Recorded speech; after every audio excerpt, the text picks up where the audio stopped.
On a commencé à 4 familles.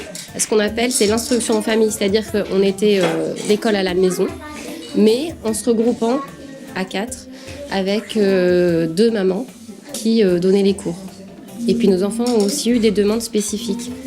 Alors on s'est adapté et puis on s'est dit pourquoi pas monter un projet tous ensemble.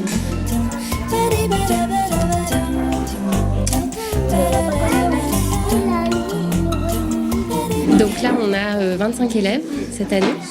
On a voulu commencer petit pour pouvoir maîtriser ce qu'on faisait, parce qu'on a plein de bonnes idées, etc. Mais il faut aussi être réaliste et que les éducatrices puissent être à l'aise dans ce qu'elles font. Donc on ne peut pas commencer avec trop d'enfants.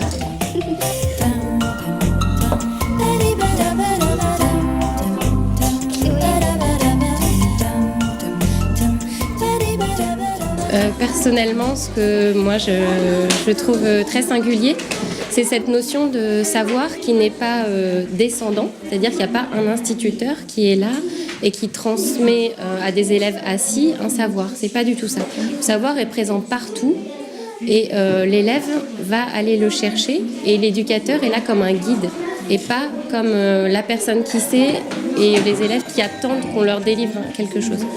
Donc il y a cette principale différence et ça amène beaucoup plus d'autonomie chez l'enfant, d'indépendance. Il va aller chercher le savoir autour de lui et puis c'est très adapté, je trouve, au monde dans lequel on vit et dans lequel ils vont vivre plus tard.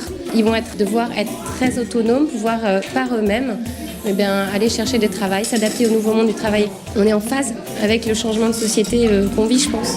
C'est une pédagogie qui est assez ancienne, mais finalement sur ce côté-là qui était assez progressiste.